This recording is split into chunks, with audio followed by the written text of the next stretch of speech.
कितनी अच्छी बात कही है। जिन बातों को हम आपके साथ में रखते हैं, जिन वाणी की बातों को, यदि इन्हें आप मुहूर्त मुहूर्त भी अपने पास रख लें तो घर के अंदर कलह मिट जाएगी, शांति मिट जाएगी और पुण्य का बहुत बेहतरीन आश्रव आपका बना रहेगा।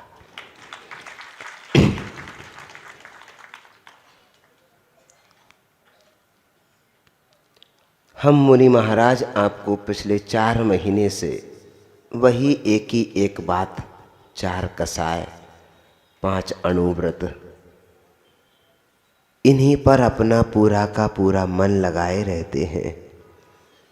7 प्रकार के व्यसन होते हैं, इन्हीं पर चर्चा करते रहते हैं। कुछ लोग ऐसा सोचा करते हैं बार बार बार बार बार बार एक ही बात, इसके अलावा और क्या है। हम मानते हैं इसके अलावा कुछ नहीं है, लेकिन इन्हीं में इतने उलझे हुए रहते हैं कि सुन सुन कर के भी अनसुना सा कर देते हैं। वो कर्म कर बैठते हैं सुनने के बाद जो नहीं करना चाहिए था। एक ही बात घर को समझाई जाती है, मर्यादा में रहना, मर्यादा में रहना, मर्यादा में रहना। जो आदमी कह रहा है मर्यादा में रहना, वही कब मर्यादा से बाहर हो जाता है। सुनने वाला व्यक्ति सुनता है मर्यादा में रहना, मर्यादा में रहना, ये बात सुनी थी, कहेगा बहुत अच्छी थी, लेकिन वो रहता नहीं। बस जो अपनी मर्यादा में रह नहीं पाया वही अपना बिगाड़ कर बैठता है, और उसकी संगत में जो जो आता है उसका भी बिगाड़ कर बैठता है। 8 दिन तक आपके लिए मर्यादा में रहने के लिए कहा गया। केवल खाने की मर्यादा नहीं रखिएगा, उठने की, बैठने की, बोलने की, चालने की, हंसने की, बोलने की, सब पर ध्यान दीजिएगा। वही मर्यादा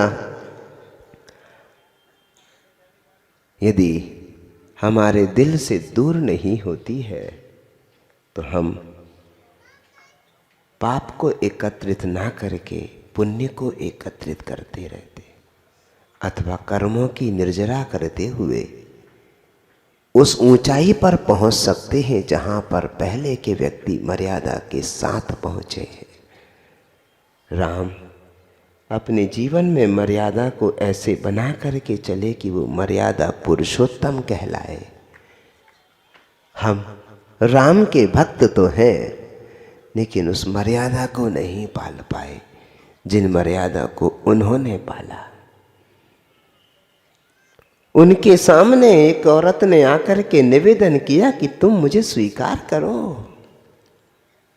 उन्होंने उसकी तरफ निगाह करके आंखें नीची कर ली, बोले जाने दिया, स्वीकार नहीं किया।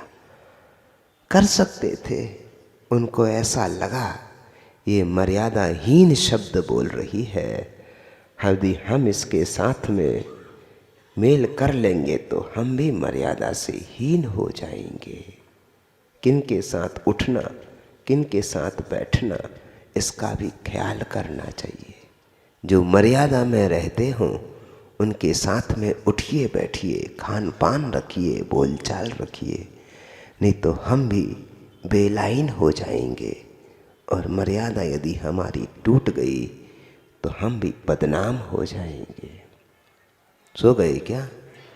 आज तो आवाज ही नहीं आ रही। मिलन वालों से हम माफ़ी चाहते हैं, कल का उनका कार्यक्रम हमने संपन्न नहीं होने दिया, लेकिन हमें लगता है आज उनको नाचते गाते ऐसे लगा होगा कि 8 दिन में 2 दिन हमारे छूट गए, अब ना छूट जाए, अब ना छूट जाए। किन्हीं किन्हीं लोगों ने हमारे ऊपर एक प्रकार से फब्बतियाँ कसी, महाराज तो जबरदस्ती कर रहे हैं।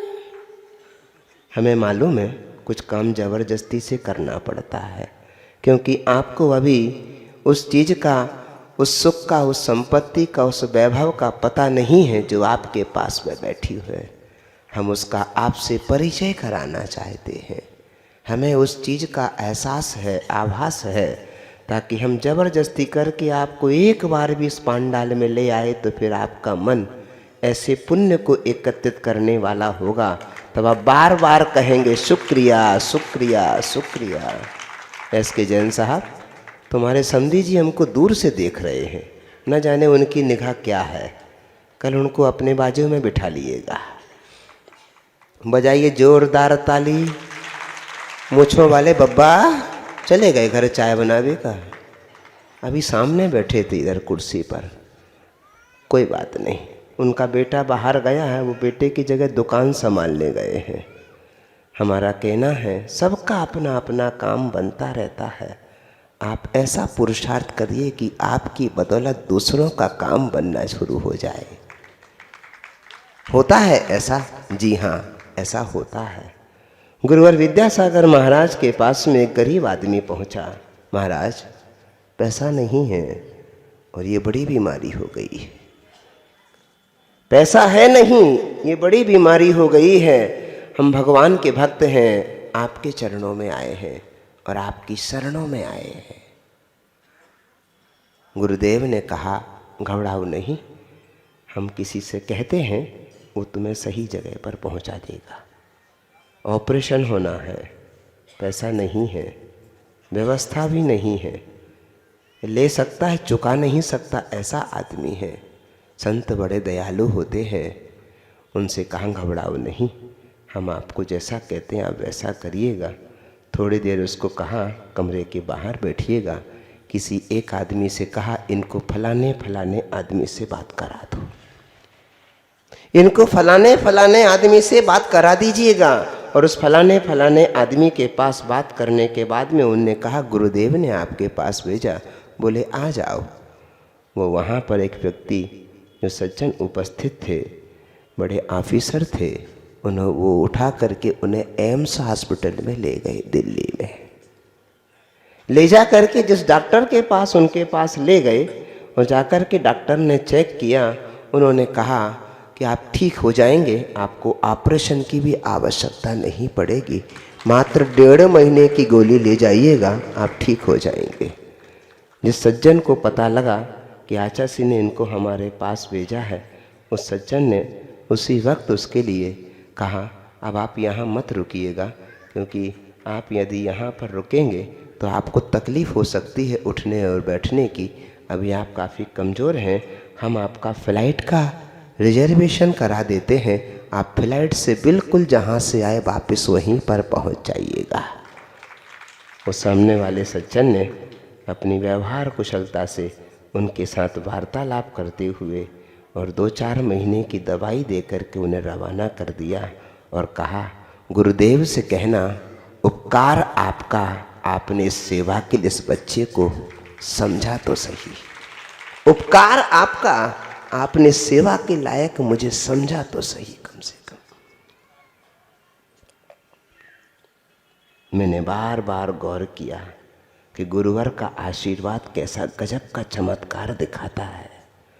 वो व्यक्ति जो बिल्कुल अपने परिवार से, धन से सबसे हीन था, गुरु की चरण में जाकर के समर्पण किया और समर्पण करते ही उसका ऐसा पुण्य का वरदान बना उसका जीवन, कि उसका पुण्य ऐसा वरदान बढ़ा कि औषधि का लाभ भी हो गया, आना जाना भी हो गया और साथ साथ दूसरों के जीवन का उद्धार भी हो गया। करिए अपने जीवन में ऐसी कोशिश कि तुम्हें गुरु किसी लायक समझ ले। करिए ऐसी कोशिश अपनी जिंदगी में। ऐसी कोशिश करके देखिए कि हमें अपने गुरु लायक तो समझें, वो जो हुक्म करें वो हम कर दें और अपना सौभाग्य समझें। पर कुछ लोग तो कहते हैं, महाराज जबरदस्ती कर रहे हैं। जब ये शब्द सुनता हूँ तो सुन के लगता है अभी इनको गुरु की महिमा का ज्ञान नहीं है, इसलिए इनके मुख से ऐसे शब्द निकल रहे हैं। जब इन्हें गुरु की महिमा का ज्ञान हो जाएगा तब वो कहेंगे, सौभाग्य हमारा, सौभाग्य हमारा। बोले महावीर भगवान की। अपनी जिंदगी में एक काम जरूर करिएगा, आप गुरु के दिल में बसे ऐसे काम करिएगा। गुरु के दिल में बसे ऐसे काम करिएगा। गुरु कब प्रसन्न होता है? गुरु प्रसन्न होता है विनय से। नमस्कार करिए, प्रणाम करिए, यस बॉस कहिए, गुरु प्रसन्न रहेगा। वो काम मत करिए जो गुरु कहता है कि ये गलत है, उस काम को मत करिए। वो काम मत करिए जो गुरु कहता है ये गलत है, उस गलत की तरफ तुम्हारा लाख बार भी मन जाए, यदि गुरु ने कह दिया तो वो काम मत करिए। क्योंकि यदि गुरु का कहा हुआ हम नहीं करेंगे तो गुरु को हम अपना दुश्मन बना लेंगे, फिर गुरु कृपा नहीं बरसेगी, फिर हमारी जिंदगी ऊंचाई को नहीं पाएगी। कोशिश करिए गुरु की कृपा के तले रहिएगा, दगाबाज मत बनिएगा, वफादार रहिएगा। दगाबाज मत बनिएगा, वफादार रहिएगा। दगाबाज पाप होता है, वफादारी धर्म होता है। वफादारी धर्म होता है, दगाबाज पाप होता है। दगाबाज मत बनिएगा। जिनके साथ उठते हो, बैठते हो, बोलते हो, चालते हो, उनके साथ कई लोग दगाबाजी कर बैठते हैं। दगाबाजी बहुत दुख देती है, बहुत दुख देती है। दिन का चैन उड़ा देती है, खाना पीना खत्म कर देती है, रात की नींद उड़ा देती है। ये दगाबाजी मत करिएगा। कोई किसी के साथ दगाबाजी न करे। ये दगाबाजी धर्म है, धर्म है। जिन माँ बाप से हम पैदा हुए हैं उन माँ बाप को दुख मत दीजिएगा। जिस घर आप शादी हो करके आए हैं उस घर को अपना समझिएगा। उसके सास ससुर और पति पत्नी नंद भौजाई को अपना समझिएगा। उनसे वो भांग मत रखिए जो वो पूरी ना कर पाए। उनके सामने वो बात मत कहिए जिससे वो पूरा ना कर पाए। उनके सामने वो बात कहिए जो अपने घर की हैसियत के हिसाब से होती हो। अपने घर की हैसियत बहुत बड़ी भी हो तो भी बड़ों की आज्ञा में चलिएगा। यदि वो ना कहते हो तो अभी ना, जब वो हाँ कहे तो उनकी हाँ मानिएगा। सो गए?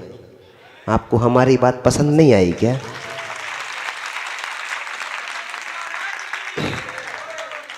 मैं अपने मन में इसी को धर्म समझता हूँ, इसी को धर्म समझता हूँ। आज का समय पूरा हुआ, फिर मुलाकात करूँगा। आज हमारे एक बात और कहनी थी भैया जी, एक बात और कहनी थी।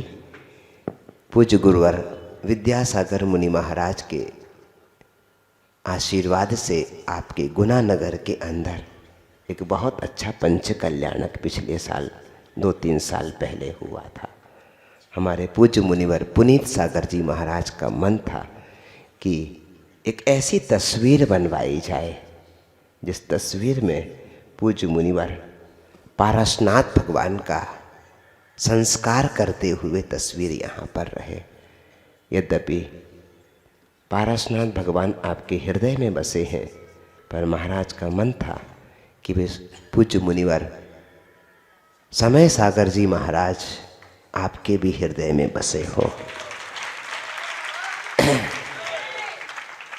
सच मानिएगा, जितना ज्ञान उन्होंने हमको शुरुआती स्तर पर दिया, हाथ पकड़ के चलना सिखाना, कोमल कोमल भावों से एक शिष्य को कैसे संभाला जाता है, इसको वे महापुरुष ही जान सकते हैं।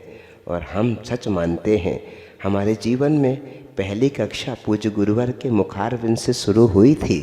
मंगलाचरण गुरु महाराज ने किया था, लेकिन बारीकी की सारी सब कक्षाएं पूज्य मुनिवर समय सागर जी महाराज हमको पढ़ाते थे। वे हमारे लिए भगवान के तुल्य हैं, भगवान के तुल्य हैं। हम उन्हें बहुत आदर से, श्रद्धा से, भक्ति से स्मरण करते हैं। उनके एक तस्वीर यहाँ पर पूज्य मुनिवर पुनीत सागर जी महाराज के निर्देशन में उस पंच कल्याणक के दृश्य को लेकर के बनाई गई है, उस तस्वीर को अभी हमने देखा है। पर यहाँ के अध्यक्ष का कहना है अभी वो तस्वीर हमने नहीं देखी। हम चाहते हैं कि वो तस्वीर पांडाल में पूरे गुना के सामने उसका अनावरण हो। कल उसके अनावरण का दिन रहेगा। जिस भी व्यक्ति को अपने मन की इच्छा हो वह तस्वीर 87,000 रुपये की पड़ी है, 87,000 रुपये की। हम चाहते हैं कम से कम उस तस्वीर की लागत उस परिवार के द्वारा अपने को पूरी मिले। 10 लोग मिलकर के, 4 लोग मिलकर के, 8 लोग मिलकर के उसको उठाएं और उसका सब मिलकर के अनावरण करें, ऐसा अपने मन का भाव है। और जिस परिवार को सौभाग्य मिले उस परिवार के हिसाब से उसका आदर सत्कार भी किया जाए। वह बहुत अच्छी तस्वीर बन कर के आई है, बहुत अच्छी, बहुत मेहनत की है। हमारे संभव भाई ने बहुत मेहनत करके उसको यहाँ तक बुलवाया है। वैभव नाम का ब्रह्मचारी है, उसकी बहुत मेहनत हुई है और संभव भैया की बहुत मेहनत हुई है। अध्यक्ष साहब तो अपनी जगह है ही, फिर सब लोग मिलकर के इसका कल अनावरण करें, ऐसा हमारे मन का भाव है। सो गए क्या?